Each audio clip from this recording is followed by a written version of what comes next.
राधे राधे, जय श्री कृष्णा। आप सभी का अभिनंदन करती हूँ अपने YouTube चैनल पर। आप सभी का दिन शुभ और मंगलमय हो। तो आइए सुनते हैं आषाढ़ मास महात्म्य की आगे की कथा। व्यास जी कहते हैं कि एक दिन की बात है, श्री कृष्ण अपने बड़े भाई बलराम जी को साथ लिए बिना ही वृंदावन के भीतर गए और ग्वाल बालों के साथ विचरने लगे। जंगली पुष्पों का हार पहनने के कारण वे बड़े सुंदर ही दिखाई देते थे। घूमते घूमते श्री कृष्ण चंचल रहलों से सुशोभित यमुना के तट पर चले गए, जो तट पर लगे हुए फनों के रूप में मानो सब और हास्य की छटा बिखेर रही थी। उस यमुना में एक कालिया नाग का कुंड था, जो विष अग्नि के कणों से दूषित होने के कारण अत्यंत भयंकर हो गया था। श्री कृष्ण ने उस भयानक कुंड को देखा तो उसकी फैलती हुई विषगंध से तट के बड़े बड़े वृक्ष जल गए थे। वायु के आघात से जो जल में हिलोर उठती थी और उससे जो जल के छींटे चारों ओर पड़ते थे, उनका स्पर्श हो जाने पर पक्षी भी जलकर भस्म हो जाते थे। वहाँ भयंकर कुंड मृत्यु का दूसरा मुंह था। उसे देखकर भगवान मधुसूदन ने सोचा कि इस कुंड के भीतर दुष्टा कर्माठ है। इसने यहाँ सागर गामनी यमुना का सारा जल दूषित कर दिया है। व्यास से पीड़ित मनुष्य हो या गौवें इस जल का उपयोग नहीं कर सकते। अतः मुझे नागराज कालिया का दमन करना चाहिए, जिससे सदा भयभीत रहने वाले ब्रजवासी यहाँ सुखपूर्वक से विचर सके। मैंने मनुष्य लोक में इसीलिए तो अवतार धारण किया है कि इन कुमारगामी दुरात्मा को दंड देकर राह पर लाऊं। यहाँ पास ही बहुत सी शाखाओं से संपन्न कदम का वृक्ष है और उसी पर चढ़कर जीवों का नाश करने वाले इस सर्प के कुंड में मैं कूदूं। ऐसा निश्चय करके भगवान ने अच्छी तरह कमर कस ली और वे बड़े वेग से पूर्वक नागराज के कुंड में कूद पड़े। उनके कूदने से वह महान कुंड शुभ हो उठा। पानी की ऐसी हिलोर उठी कि बहुत दूर के वृक्ष भी भीग गए। सर्प की विषा अग्नि द्वारा तपे हुए जल से भीगने के कारण वे सभी वृक्ष सहसा जल उठे। चारों दिशाओं में आग की लपटें फैल गईं।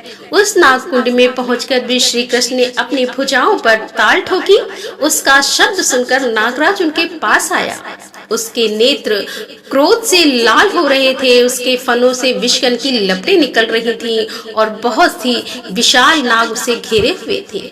सैकड़ों नाग पत्नियां भी वहां उपस्थित थी, जो मनोहर हार पहनकर बड़ी शोभा पा रही थी। उनके अंगों के हिलने डुलने से कानों के चंचल कुंडल झिलमिला रहे थे। सर्पों ने श्री कृष्ण को अपने शरीर में लपेट लिया और वे विष की ज्वाला से भरे हुए मुखों द्वारा उन्हें डसने लगे। श्री कृष्ण को कुंड में पड़कर नाग के फल से पीड़ित होते देख ग्वाल बाल ब्रज में दौड़ आए और शोकाकुल होकर भय से रोते हुए कहने लगे कि ब्रजवासियों, श्री कृष्ण कालिया दहन में डूबकर मूर्छित हो गए हैं। नागराज उन्हें खा लेता है, तुम जल्दी ही आओ, विलंब मत करो। यह बात सुनते ही मानो गोपों पर तो वज्र का पहाड़ ही टूट पड़ा हो।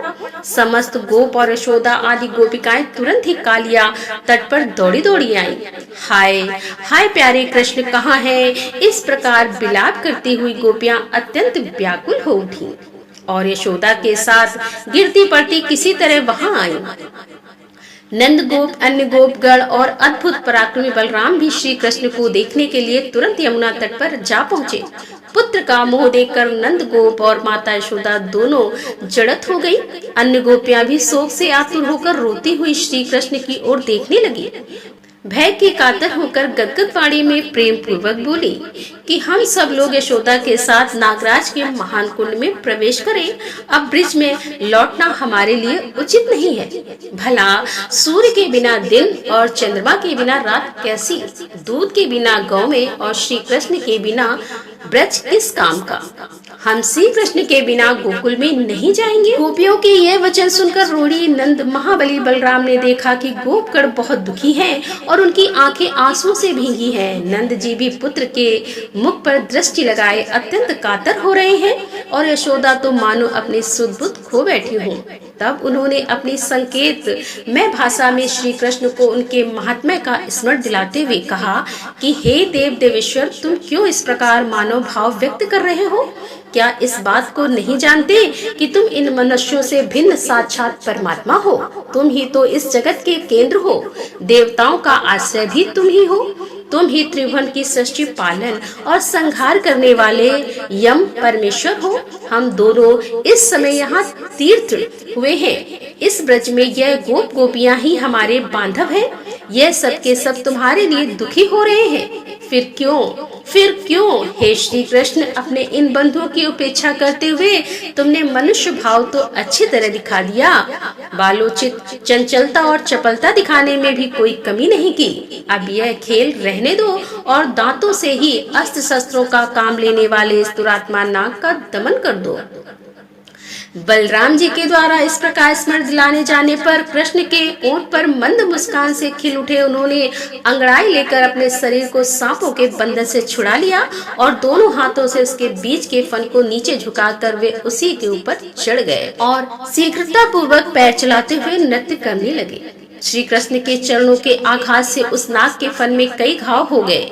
वह जिस फन को ऊपर उठाता उसे भगवान अपने पैरों से झुकाकर दबा देते। श्री कृष्ण के द्वारा कुचले जाने के नाग को चक्कर आने लगा। वह मूर्छित होकर डंडे की तरह पृथ्वी पर गिर पड़ा। उसके मस्तक और गर्दन भी टेढ़े हो गए थे और उसके मुख से रक्त की अजस्त्र धारा बह रही थी। यह देखकर नागराज की पत्नियां भगवान मधुसूदन की शरण में गईं और नागपंथियां कहने लगीं कि हे देव देवेश्वर, हमने आपको पहचान लिया। आप सबके ईश्वर और सबके उत्तम हैं, उचित परमात्मा हैं। ज्योति स्वरूप जो ब्रह्म है उसी के अंशभूत आप परमेश्वर हैं। देवता भी जिन स्वयं शंभु प्रभु की स्तुति करने में समर्थ नहीं है, उन्हीं के स्वरूप का वर्णन हम जैसी साधारण स्त्रियां भला कैसे कर सकती हैं? संपूर्ण पृथ्वी, आकाश, जल, अग्नि और वायु रूप में ब्रह्मांड जिनके छोटे से अंश का भी अंश है, उस भगवान की स्तुति भला हम कैसे कर सकते हैं? हे जगन्नाथ, हम बड़े कष्ट में हैं, आप हम पर कृपा कीजिए। यह नाग प्राणों को त्यागना चाहता है। हे मधुसूदन, हमें अपने पति की भिक्षा दीजिए। उन नाग पत्नियों के इस प्रकार स्तुति करने पर हे मुनियों, कालिया नाग को कुछ आश्वासन मिला। यद्यपि उसका शरीर अत्यंत शिथिल हो गया था, तो भी वह धीरे धीरे बोले कि हे देव मुझ पर प्रसन्न होइए। हे नाथ, आप में अणिमा आदि 8 ऐश्वर्य स्वाभाविक है। आपसे बढ़कर अनंत कहीं भी उसकी स्थिति नहीं है। ऐसे में आप परमेश्वर की मैं क्या स्तुति करूंगा? आप पर है, पर के भी आदि कारण हैं, पर की प्रवृत्ति भी आपसे हुई है। हे परमात्मा, आप पर से भी परे हैं, फिर मैं आपकी स्तुति भला कैसे कर सकता हूँ? हे ईश्वर, आपने जाति रूप और स्वभाव से मुझे जैसा बनाया है उसके अनुसार ही मैंने यह चेष्टा की है। हे देवादिदेव, यदि इन सब के विपरीत कोई चेष्टा करूं तो मुझे दंड देना उचित हो सकता है, क्योंकि आपका ऐसा ही आदेश है।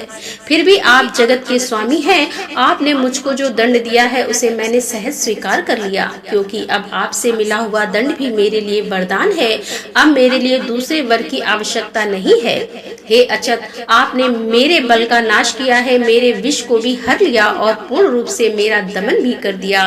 अब एकमात्र जीवन रह गया है, उसे छोड़ दीजिए और कहिए आपकी क्या सेवा करूं? श्री भगवान जी बोले कि हे सर्प, अब तुम्हें यहाँ यमुना जल में कदापि नहीं रहना चाहिए। अपने भर्त और परिवार के साथ समुद्र के जल में चले जाओ। हे नाग, तुम्हारे मस्तक पर मेरे चरण चिन्ह देखकर नागों के शत्रु गरुड़ तुम पर कभी भी प्रहार नहीं करेंगे। ऐसा कहकर भगवान श्री हरि ने नागराज को छोड़ दिया।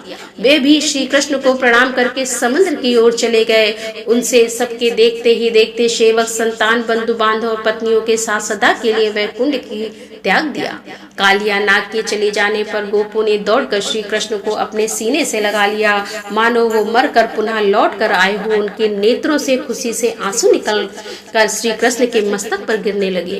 कुछ गोप तो विस्मित होकर श्री कृष्ण की स्तुति करने लगे। यमुना नदी का जल विष से रहित हो गया। ये देखकर समस्त गोपों को बड़ी प्रसन्नता हुई और गोप श्री कृष्ण की मनोहर लीलाओं का ही गान करने लगी और ग्वाल बाल उनके गुणों की प्रशंसा करने लगे। उन सब के साथ फिर वापस लौटकर श्री कृष्ण ब्रज में आ गए। व्यास जी कहते हैं कि मुनियों, एक दिन बलराम और श्री कृष्ण के साथ साथ गांव में चराते हुए वन में विचरने लगे। घूमते घूमते वे परम रमणीय ताल के वन में पहुंच गए। वहां धनुक नामक दानव गधे के रूप में सदा निवास करता था। मनुष्यों और गौओं का मांस ही उसका भोजन था। फल की समृद्धि से पूर्ण मनोहर ताल वन को देखकर ग्वाल बाल वहां के फल खाने को ललचा उठे और बोले, भैया, राम और कृष्ण धेनु का सुर सदा इस भूभाग की रक्षा करता है, इसीलिए यह तारों के सुगंधित फल लोगों ने छोड़ रखे हैं। हम इन्हें प्राप्त करना चाहते हैं। अगर आप लोग को जचे तो इन फलों को गिरा दीजिए। ग्वाल बालों की यह बात सुनकर बलराम और श्री कृष्ण ने बहुत से ताड़ फल पृथ्वी पर गिराते हुए फलों का शब्द सुनकर वह क्रोध से भरा हुआ आया। आते ही उसने अपने दोनों पिछले पैरों से बलराम जी की छाती में प्रहार कर दिया। बलराम जी के उनके दोनों पैर पकड़ लिए और उसे आकाश में घुमाना आरंभ कर दिया। घुमाने से आकाश में ही उसके प्राण पखेरु उड़ गए। फिर वेग से बलराम जी ने उसे एक महान ताल वृक्ष पर दे मारा, जैसे आंधी बादलों को उड़ा देती है। ठीक उसी तरह से उस दैत्य ने गिरते गिरते अपने शरीर के आघात से बहुत सारे फल गिरा दिए। उसके मारे जाने पर और भी बहुत से गंधर्व दैत्य आए, किंतु श्री कृष्ण और बलभद्र ने उन सबको खेल ही खेल में उठाकर वृक्षों पर फेंक दिया। एक ही क्षण में पके हुए ताड़ के फलों और गंधर्व आकार दैत्यों के शरीर से सारी पृथ्वी फट गई और इससे उस स्थान की बड़ी शोभा होने लगी। तब से उस ताल वन में गौ बाधा रहित होकर नई नई घास चरने लगी। अनुचर सहित धेनुका सुर के मारे जाने पर वह मनोहर ताल वन समस्त गोप गोपों के लिए सुखदायक हो गया। इससे वसुदेव के दोनों पुत्र बलराम और श्री कृष्ण अत्यंत प्रसन्न हुए। वे दोनों महात्मा छोटे छोटे सिंगों वाले बच्चों की तरह शोभा पा रहे थे। कंधे पर गाय बांधने की रस्सी लिए वनमाल में विभूषित होकर वे दूर दूर तक गौ में चराते और उनके नाम से लेकर पुकारते करते। श्री कृष्ण के वस्त्र सुनहरे रंग के थे और बलराम जी के नीले रंग के थे। उन्हें धारण किए वे दोनों भाई इंद्रधनुष और श्वेत श्याम मेघों की तरह शोभा पाते थे। लोक में बालकों के जो जो खेल प्रचलित है, उन सब के द्वारा परस्पर क्रीड़ा करते हुए वन में विचरते और समस्त लोकनाथों के नाथ होकर भी वे इस पृथ्वी पर अवतरित हुए और मानव धर्म में तत्पर रहकर मनुष्य योनि को गौरवान्वित करते रहे। मानव जाति के गुणों से युक्त तरह तरह के खेल खेलते हुए वन में घूमा करते, कभी झूला झूलकर, कभी आपस में कुश्ती लड़कर महाबली श्री कृष्ण और बलराम व्यायाम करते थे। उन दोनों को खेलते देखकर प्रलबका रूप धारण करके दानवों में श्रेष्ठ लंब ग्वाल बालों की उस मंडली में बेखटके जा मिला। वह बलराम और कृष्ण दोनों को उठाकर ले जाने का अवसर ढूंढने लगा। उसने कृष्ण को तो सर्वदा अजय समझा था, अतः रोड़ी नंदन बलराम को ही मारने का निश्चय किया। फिर उन ग्वाल बालों में हरिंड कंडन नाम का खेल प्रारंभ हुआ। यह बालकों का वह खेल है जिसमें दो दो बालक एक साथ हिरण की तरह उछलते हुए किसी निश्चित लक्ष्य तक जाते हैं। आगे पहुंचने वाला विजय होता है और हारा हुआ बालक विजय को अपनी पीठ पर बिठाकर नियत स्थान तक ले आता है। इस खेल में सभी लोग सम्मिलित हुए। दो दो बालक एक साथ उछलते हुए चले, जिसमें श्री कृष्ण सुदामा के साथ श्री कृष्ण प्रलंबित लिया। इसी प्रकार श्री कृष्ण पक्ष के अन्य बालकों ने भी अपने अपने साथियों को हरा दिया। अब वे हारे हुए बालक एक दूसरे को अपनी पीठ पर लाते हुए भांडीर वट तक आए और पुनः वहां से लौट चले, किंतु दानव प्रलबका ही नहीं। जब वह बलराम जी का भार नहीं सह सका, तब बड़े क्रोध में आकर वर्षा काल के मेघ की तरह उसने अपने शरीर को बढ़ा लिया। बलराम जी ने देखा उस दैत्य का रंग जले हुए पर्वत के समान है। उसमें बहुत बड़ा हार लटक रहा है, मस्तक पर बहुत बड़ा मुकुट था और आंखें गाड़ी के पहिए जैसी घूम रही थी। उसके पैर रखने से धरती डगमगाने लगती थी। उसका रूप बड़ा ही भयंकर था। ऐसे राक्षस के द्वारा अपने को हरे जाते देख बलराम ने श्री कृष्ण से कहा, हे कृष्ण, कृष्ण इधर तो देख, ग्वाल बालों के वेश में छिपा हुआ कोई दैत्य मुझे हर कर लिए जाता है। इसकी विकराल मूर्ति पर्वत के समान दिखाई देती है। हे मधुसूदन, बताओ इस समय मुझे क्या करना चाहिए? यह दुरात्मा तो बड़ी ही उतावली के साथ भागा जा रहा है। यह सुनकर भगवान श्री कृष्ण के ओठ मंद मुस्कान से खिल उठे। वे रोहिणी नंदन बलराम के बल और पराक्रम को जानते थे, अतः उनसे कहने लगे कि सर्वात्मक बात है, आप तो सचमुच मनुष्यों की सी चेष्टा करने लगे। आप संपूर्ण गुहा पदार्थों में गुहों से भी गुहा हैं। जरा अपने उस स्वरूप का तो स्मरण कीजिए जो संपूर्ण जगत का कारणों का भी पूर्ववर्ती अद्वितीय आत्मा और प्रलय काल में भी स्थित रहने वाला है। विश्वात्मा आप और मैं दोनों ही इस संसार के एकमात्र कारण हैं और पृथ्वी का भार उतारने के लिए ही यहाँ दो रूपों में प्रकट है। अपने आत्मन आप अपने स्वरूप को स्मरण कीजिए और इस दानव को मार डालिए। फिर मनुष्य भाव का आश्रय लेकर बंधु बांधव का हित कीजिए। महात्मा श्री कृष्ण के द्वारा इस प्रकार अपने स्वरूप का स्मरण कराए जाने पर महाबली बलराम ने हंसकर प्रलंबित मुंह से खून उगलता हुआ पृथ्वी पर गिरकर मर गया। कर्म करने वाले बलदेव जी के द्वारा प्रलंबित सुर के मारे जाने पर ग्वाल बालों के मुख से अपनी प्रशंसा सुनते हुए बलराम जी ने श्री कृष्ण के साथ पुनः गौओं के समूह में आ गए। इस तरह नाना प्रकार की लीलाएं करते हुए बलराम और श्री कृष्ण वन में विहार करते रहे। इतने में ही वर्षा बीत गई और शरद ऋतु का आगमन हुआ। जलाशयों में कमल खिलने लगे, आकाश और नक्षत्र निर्मल हो गए। ऐसे समय में समस्त ब्रजवासी इंद्रों सर्वों का आयोजन करने लगे। उन्हें उत्सव देखने के लिए अत्यंत उत्सुक हुआ। वे देखकर परम बुद्धिमान श्री कृष्ण ने बड़े बूढ़ों गोपों से कौतूहल वश पूछा कि यह इंद्रो सब क्या वस्तु है जिससे आप लोगों को इतना हर्ष हुआ है। श्री कृष्ण को अत्यंत आदर पूर्वक प्रश्न करते देख नंद गोपों ने जो कुछ भी कहा उसका वर्णन आप आने वाले अध्याय में सुनेंगे। उम्मीद करती हूँ कि आज की ये वीडियो आपको पसंद आई होगी। तो मिलते हैं इसके आगे की कथा लेकर। तब तक के लिए राधे राधे, जय श्री कृष्णा, हर हर महादेव, जय भोलेनाथ की।